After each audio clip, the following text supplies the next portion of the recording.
Despite bans, beatings, and even the use of facial recognition to pursue protesters, Turkey's opposition out in the streets in its greatest numbers in more than a decade. This after the jailing of center-left opposition leader Ekrem Imamoglu, the popular mayor of Istanbul, charged with corruption and abetting terrorism, just as he's been plebiscited by the CHP to carry the party's colors in the 2028 presidential election. Will the protesters prevail? Turkey has seen many a rule of law showdown through the years. One-time Istanbul mayor Recep Tayyip Erdogan was himself jailed in 1999, essentially for being popular. He has since enjoyed 22 years of uninterrupted power, which a potential constitutional reform would extend. What to make of this crackdown and what to make of its pushback. Today in the France 24 debate, will Turkey's mass protests rattle Recep Tayyip Erdogan? With us, independent journalist Mehmet Akgün. Thank you for being with us. Thank you for having me. She's a former Istanbul correspondent, Marie Gégaud, senior correspondent for French daily newspaper Le Monde. Yes. Thanks for joining us. Yes. From Brussels, Demir Murat Serek, adjunct professor at the Brussels School of Governance, will be joining us. I don't know if you can hear us yet. We're still having connection issues there, but it'll work itself out. No connection problems with Washington. Zineb Ribua is program manager at the Hudson Institute think tank's Center for Peace and Security in the Middle East. Thank you for being with us. We've lost the connection there. We'll patch it all up in a minute. Your reactions on the hashtag F24 debate. Yeah, no let up. Faced with a lock-in, some students this Monday at the campus of Istanbul Technical University decided an original way to play hooky and to join the mass protest. Perhaps we can show those images there of them sneaking out the window to join their comrades. Despite 1,100 arrests so far, those students undeterred after a weekend of anger over those formal charges unveiled against Ekrem Imamoglu. Emerald Maxwell has more.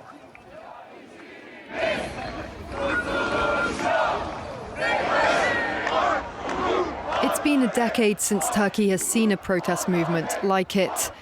For the sixth day in a row, Ekrem Imamoglu supporters took to the streets of Istanbul, angry and worried. See, this is very important for us, for children, for future. We want democracy. We want the people to choose the elected. And we want the free will to choose who we want without them being imprisoned. Istanbul's mayor for over 5 years, Ekrem Imamoglu was officially nominated by his party on Monday to run in the 2028 presidential election as Recep Tayyip Erdogan's main rival. But Imamoglu was arrested on Wednesday, then jailed and stripped of his mayorship on charges of corruption and terrorism. Charges fabricated, the opposition says, to prevent him from coming to power.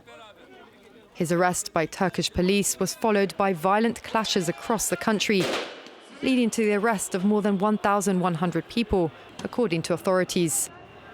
Accused by his critics of undermining democracy, President Erdogan blamed his opponents. It has become apparent once again that the opposition cannot be trusted to run a country, local governments, or even a buffet. The opposition has called for a boycott of the pro-government mainstream media, which has largely avoided reporting on the nationwide demonstrations. And before we go to our panel, let's go to Istanbul. Boran Takak is a political science student at Marmara University. Thank you for being with us. Thank you for having me. Tell me what your day has been like and what your weekend was like.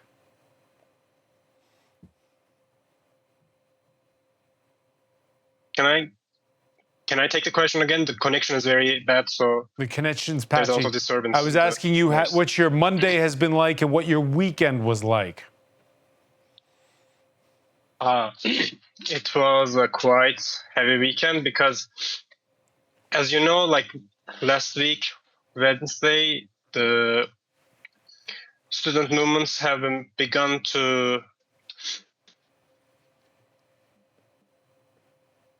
protest.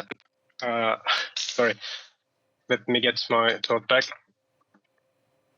as you all know, like the Wednesday, the Istanbul University has cancelled the university degree of Imamoglu, the mayor of Istanbul, and the Istanbul University has been the symbol of university protests as well. So the university movements and the student protests have been quite important in these last days.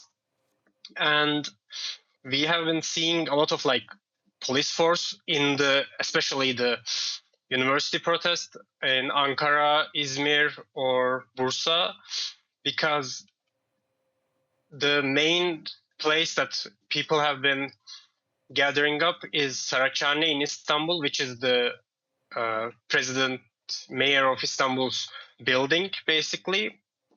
And the protest outside that area has been very disturbed by the police, and there has been like extreme force and violence used by the police. And in this weekend, we have seen a lot of like pressurized water and pepper spray used by the police on the protesters. There has been widespread internet blockages in Turkey, and everything has been basically disturbed by the government to make it difficult for us to organize. And it has been very hard and stressful weekend for me and a lot of Turkish citizens. And basically that, like, it has been stressful, but we have hope about this, because this is one of the strongest anti-government protests in Turkey in the last probably 10 or 20 years, because most of the time, like, if you protest against government or if you chant anything against Tayyip Erdogan or AKP or government, it has been like very commonplace to use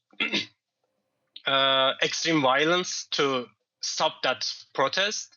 But we have been seeing a lot of open and public protest of Erdogan, and it has been like the government cannot do anything most of the time, because everyone is on the streets, everyone is protesting the government, everyone has been very built up to. You're feeling safety in numbers, is what you're saying.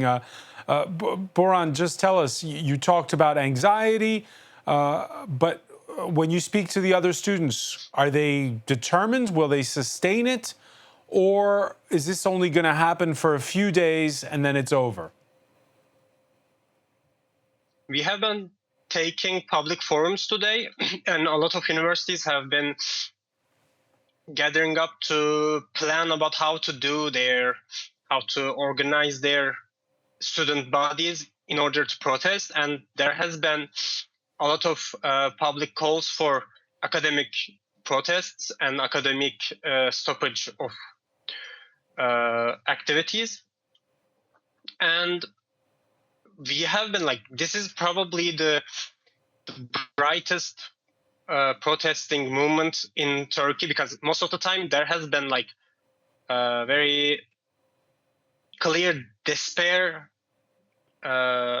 explained by the students. But this time, like, there has been a lot of participation by the students. There has been a lot of anticipation of something to happen.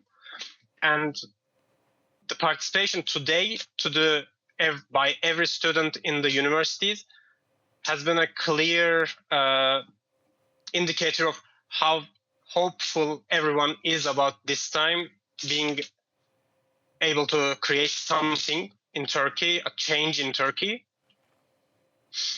And we have been very hopeful this time, like, not just me, but a lot of students, friends of mine as well. And this is probably the most hopeful protest of last 20 years, probably. Boran Takak, so many thanks for joining us live there from Istanbul. and for speaking with us. Apologies for the patchy connection. Mehmet Akgün, a couple of points. That hopefulness, your thoughts on why people are so determined this time. There have been other crackdowns in the past. Why is there this determination? Right, I think that's a very good question to start off. When you look at the last movements, the last biggest mass upheavals, protests that we've had in Turkey, it was during the Gezi Park events in 2013. What followed on from that was a massive crackdown, and people lost hope. In fact, a lot of the main opposition parties, the Republican People's Party, the CHP, on several occasions called people not to go out on the streets to protest because they feared that this would lead to provocation by the government, or that it would be branded provocation. What we did not have in the Gezi movement was a political head, if you will, to lead the movement. This is not the case today. What you have today is a challenger to Erdogan's power, Ekrem Imamoglu, who's won 3 elections in a row against the government in Istanbul, and he has made himself a challenger. The CHP, therefore, has taken, let's say, lead of this movement, and I think that that has led to enough space for a lot of people to come out onto the street and to not only protest the arrest of Mayor Ekrem Imamoglu, but to voice their concerns about democratic changes in Turkey overall. And is this something that's just for the students, just for the liberal cities, or is there something national here? There's definitely a national element to it. I mean, you see when you look at they started off in Istanbul, and in fact they started as student protests. What we had on the first day was a kind of atmosphere of doubt whether or not this would catch on. But then what happened is a tiny group of students from Istanbul University managed to go through a police barricade, and that footage was circulated all through social media. And therefore, quite quickly, this led to the congregation of thousands, if not tens, perhaps hundreds of thousands of people in front of the municipal building, and that spread across the country. And perhaps the most surprising or hopeful thing for the protesters is that you see protests in areas which are traditionally much more conservative, which usually vote for Erdogan and his party, the Justice and Development Party, the AKP, including in his hometown, from which Ekrem Imamoglu hails from as well. Right, from the Turkish coast there. Yes, the Black Sea. All news stations, by the way, were ordered to cut live coverage of Sunday night protests, but it's on social media that many citizens were watching the likes of one Istanbul demonstrator who donned a dervish's outfit and was copiously pepper sprayed by police officers. That's just one example there. I believe we can now go to Brussels, and Demir Murat Serek, thanks for being with us here in the France 24 debate. Earlier we had a young student on who was telling us how they're now organizing. There's a feeling of hope. They're in it for the long haul. We've even heard talk of some who want to boycott AKP-affiliated businesses. I don't know if that's like all the people you've met over the years who've said they're quitting Facebook, but is that a possibility? There could be a consumer movement at this point? I mean, as the previous speaker suggested, I think the main difference this time is there is also political leadership. Actually, the idea was very common among young people, but also it was echoed by the president of the CHP last night. And people are really preparing also lists since yesterday. There are also all this like pro-government media who are not covering this major protest either. So this is going to be a major effect, of course, because those media organizations, they are usually also active in businesses, and they have other sectors as well than media. So this time, yes, it can be actually quite influential. And because these people are actually the ones representing educated, but also upper middle classes also middle classes in Turkey. So they are the ones with the purchasing power. They are the ones actually really spending money for lots of things, for social activities, cultural activities, houses, cars. So they are the main customers of supermarkets. So in a way, this time, I think they want to use this power because for such a long time, these people have been used, but those companies, they have not been respecting what they want for future. So maybe this time this can work. And we already seen actually some instances that some of those TVs last night, they started to cover, or they at least tried to give a bit more coverage to what's happening. So that's interesting. They're politically affiliated, but they care about the ratings. They care about ratings, but they care about also, as their companies active in different sectors, they care about their other products, other affiliated companies as well. So that's all coming in a package, actually, because we are not talking about really media, especially for the mainstream media, which is totally independent of businesses or politics, but they are actually very much linked to both politics, but also other business interests too. Marie Jagot, your years in Istanbul, you were not there for Gezi. You came slightly after. But you were there for that attempted coup, that failed coup against Erdogan. There were people in the streets in favor, of course, of the president. But there, you also saw, crackdown on Kurds, and there were protests then. Recep Tayyip Erdogan, over the years, has seen off challenges, picked fights, or had... when you first saw last week this coming to a head, did you think, well, at the end of the day, Erdogan always wins? Or did you think this might be different? It might be different, I think. But if you see carefully, as you said, Erdogan, he likes to live through crisis, and it plays in his favor.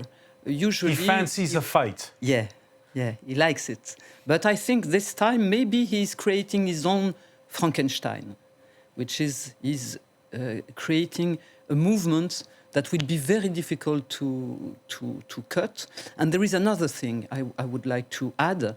The difference with Gezi and 2013 is that during Gezi there was a protest against Erdogan, but there was not such an economical crisis. Here we have two things. We have people on the streets because they are shocked by what happened to Mr. Imamoglu, who was arrested, but also there is a huge frustration because people cannot make ends meet just because the inflation is so high, almost 50%. It was much more worse last year. Now it's 50%. And Turkey was just kind of breathing some fresh air recently. And now all this thing has been completely killed. What is interesting, next Wednesday, when they decided to arrest Mr. Imamoglu, Mr. Mehmet Şimşek, the Ministry of Finance,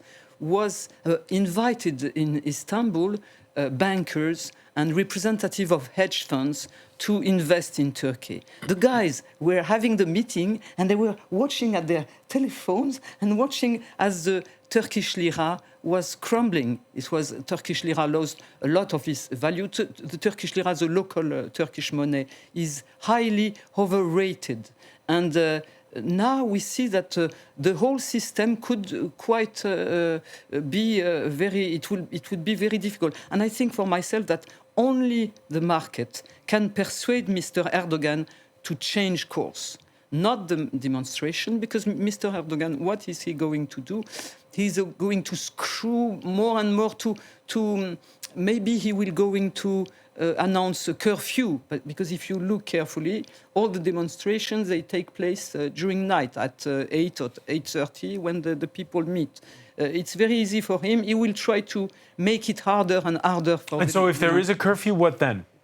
Then people have to stay home. Will they do this? Will they face the police or the army? I don't know where Mr. Erdogan is able to stop this. It could be a bloodshed as well, because apparently Erdogan wants to change, and he wants to have a full autocracy, like The Economist said, naked autocracy. Before we had a competitive authoritarian state, now we have he's showing his true face now. But maybe it will come back to him not in a good manner, I think, but I think mostly economically, because Turkey actually is having some investment. It's it's a portfolio, short-term investments, and I think that all the people that invest money in Turkey, they look at what happened. Of course, they will take their money back. So automatically it will have. Erdogan will have a price to pay for this. Economically, it's very dangerous. The country is not that stable. The money is not stable. So he plays a dangerous game. Zineb Riboua is with us from Washington. Zineb, the last time you were on this show, Erdogan had just reached a deal with the outlawed PKK. It seemed as though he was burying the hatchet with Kurdish separatists to a degree. And there was this feeling that perhaps politically things were softening. Now comes this. Are the two related? Well, it's very possible, but it's very hard to tell.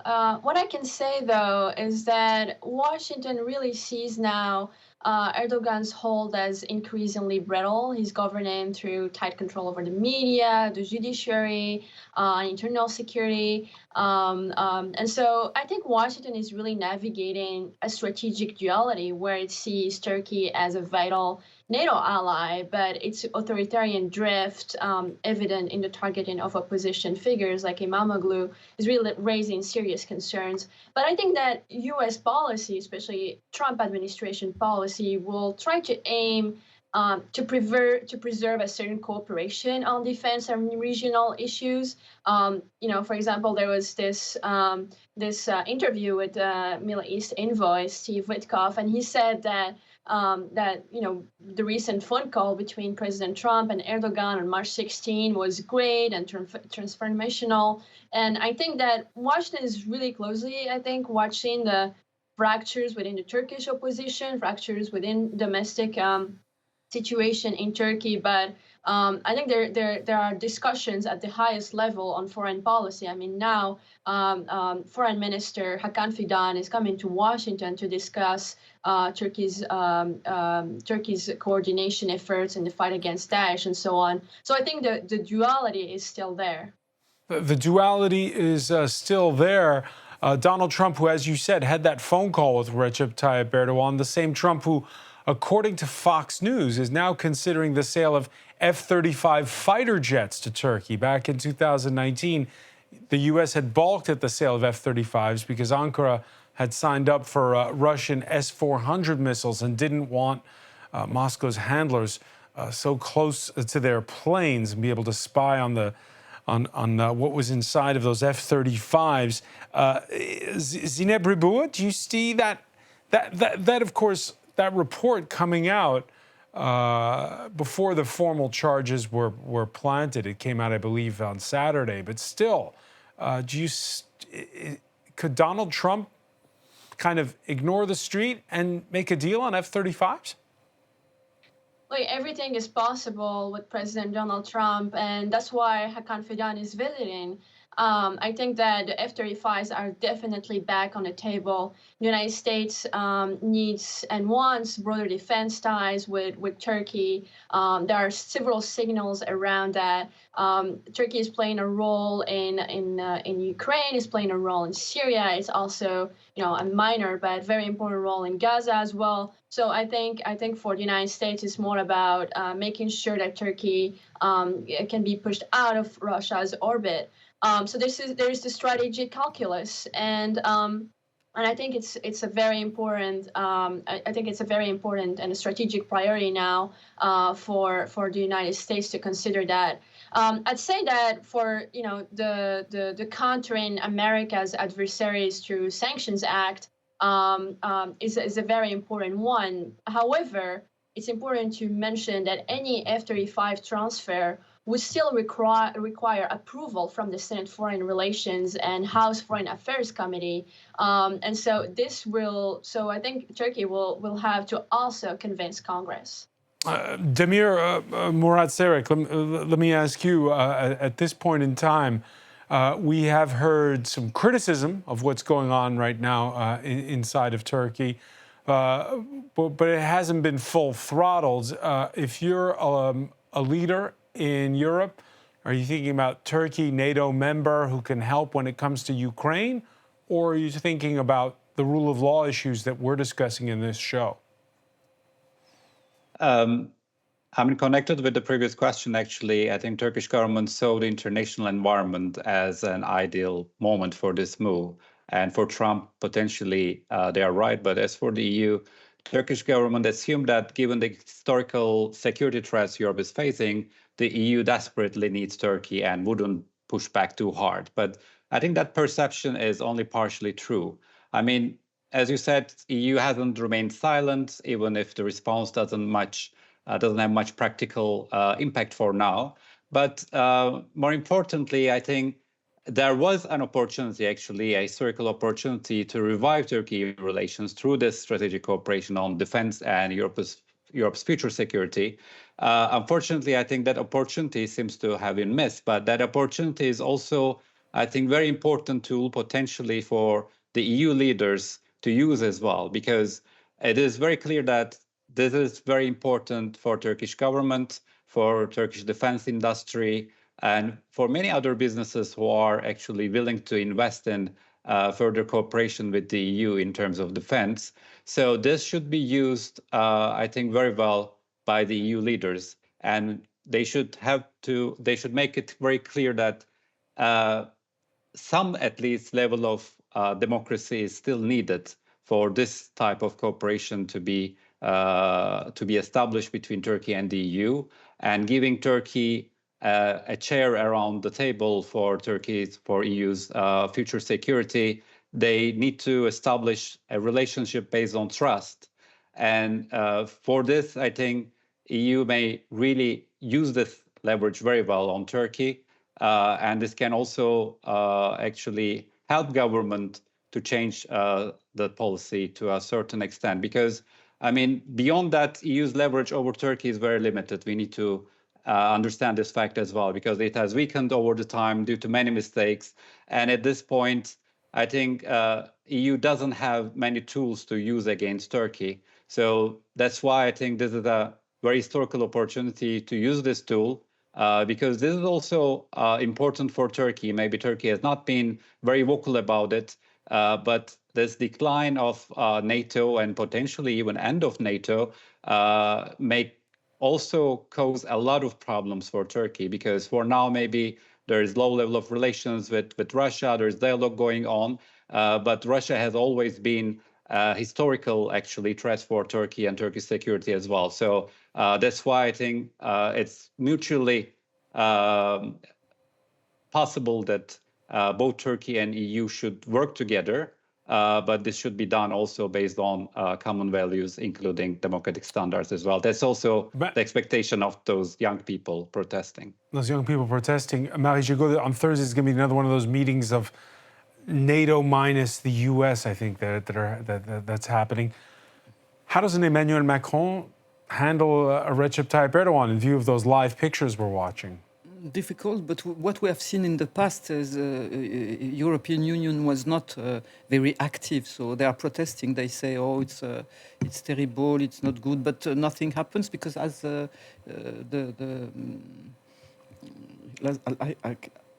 like it was said, there are few tools that EU could handle and have some influence on Erdogan. So I don't think. I think that European Union is so now has a big desire to see Erdogan helping in the problem in the Russian-Ukrainian war. Because Turkey has offered its service and saying that they could put some troops in Ukraine. We don't have so much states among European states that are willing to help. So I think that the European Union is not going to be very hard with Erdogan. I don't think so. I don't think it will happen. All right, and so Turkey has more leverage. Who's got more leverage, Turkey or has more leverage now because we need Turkey in the conflict in Ukraine. Okay, so that's a card in favor of Recep Tayyip Erdogan. He's got leverage, and he's got Washington, which will look on him, at least the executive branch of government, benevolently. Let me ask you a question here, Mehmet Akgün. How much does Recep Tayyip Erdogan control the levers of the state today? I ask the question because of the fact that he did suffer setbacks in municipal elections. He doesn't have as many municipalities as he once did. Does the civil service, if like Marie was talking about the scenario of perhaps there being a curfew imposed, will the police, will the civil servants, will they obey as one man, as we say here in French? Well, I mean, when it comes to a curfew, I don't think that that's really realizable necessarily, because what you have today is, you have to understand that, because Marie Jagot, you've mentioned that the Economist headline of Turkey now becoming a full-blown autocracy. I think that is to be taken with a grain of salt. Turkey remains a parliamentary democracy with free elections, which are not necessarily fair, and coming back to your question, because so much power is concentrated in the state apparatus. And that is especially the case since the 2017 referendum, which has shifted the government to a presidential system, more akin to what we have in France, for example. But it still rests, the government, on parliamentary and electoral legitimacy. And that's something key that we've seen with these protests. So it's a democracy, but a winners-takes-all democracy. You could put it that way. But there are still levers for the opposition to use. Less and less, but they're there. And when it comes to what extent is there state capture, let's say, of the bureaucracy, I think today, to a large extent, yes. But how that is going to be used, to what extent, that is debatable. And I think Erdogan and the AKP are still cautious when it comes to that, not to, go overkill, if you will. And we've seen this with these protests because, let me remind you that Imamoglu was arrested and charged with these charges right before a pre-election campaign to elect him as a candidate organized by the CHP. And we've seen massive support in his favor. In fact, 15 million people voted in favor. That is 2 million more than what the CHP won in the last round of parliamentary elections. And what we've seen is that the fears that many people in the opposition camp had of the appointment of a governor to the Istanbul municipality was thwarted. Now, it's because that's happened in other municipalities where the mayor's been... in Kurdish municipalities, because with Kurds, you can do this. But usually you can't do this with a CHP municipality. It was not possible. It was possible for Kurdish, because Kurdish citizens, they are like second-hand citizens. So you can arrest the mayor and you put an administrator and everything is okay. But usually you don't do this with the CHP, with the Republican People's Party. They just did it quite recently. They started to arrest them. It was interesting because in 2019, I had an interview with Mr. Imamoglu. He was just elected. And I said to him, do you think that what happened in the Kurdish areas where we had 10 mayors arrested and they brought AKP nominated then administrators from the Ministry of, it was the Ministry of Justice or something like this, or Interior, I don't remember. And I asked him, do you think it could happen to you? He said, no, I think it couldn't happen to me. And you see, it happened. It happened. This is unheard of, because the CHP is a traditional party, is an institution. It was created by Atatürk. It was impossible to. But we can see that now Erdogan has become as a pharaoh. He's a pharaoh. So he could name, as you said, I think this is very naive to think that there is still a democracy, parliamentarian. There is nothing left with him. He's ready to go very far. Yes, but he still has, I mean, this is the thing. He decides the rules, but you have an opposition party which tries to bend those to the best of its capabilities in order to react, which you don't have, say, in Russia or Iran. For sure, you're right. That's the thing, and I think that's a very important nuance. Yeah, is that people today can still come out onto the streets, and this was not a given. This was not a given, but it was shown to be possible, and that is what happened in the last 6 days. And we're going to see how it pans out. But for now, any rash movement, a reaction on the part of Erdogan, would be dangerous, I think. And that's what they're calculating, and that's how they're playing their cards. Of course, this can change in a month. You don't know how long these protests are going to continue. You don't know to what extent the opposition is going to have the political willpower or the skills to canalize this energy that is out on the streets into an actual opposition strategy.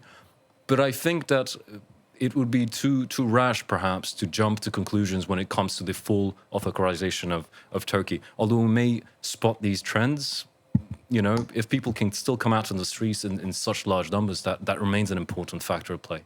And at the heart of it all, a one-time real estate developer who burst onto the national stage when he prevailed as a dark horse candidate for mayor of Turkey's largest city in 2019.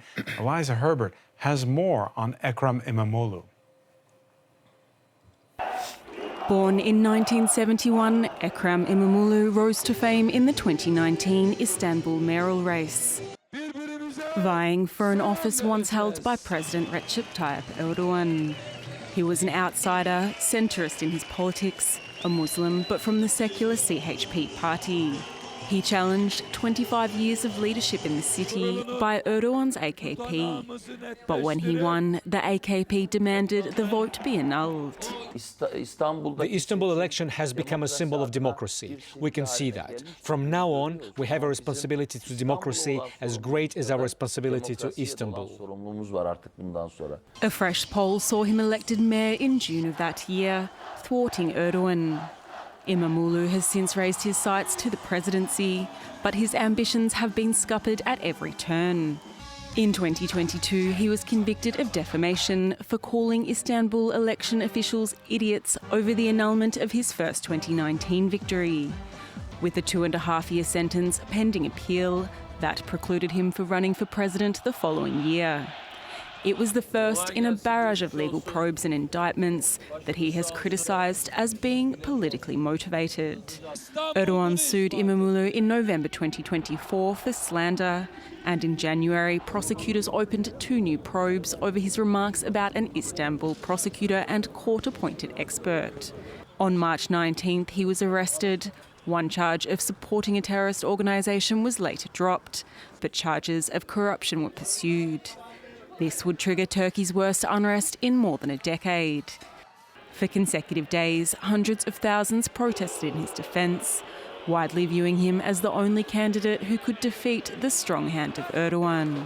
The aim of the Erdogan government is to eliminate a very strong rival in the coming election. That's so certain. That's why millions of people are taking to the streets in Turkey. On March 23rd, he was dismissed as mayor and placed in pre-trial detention.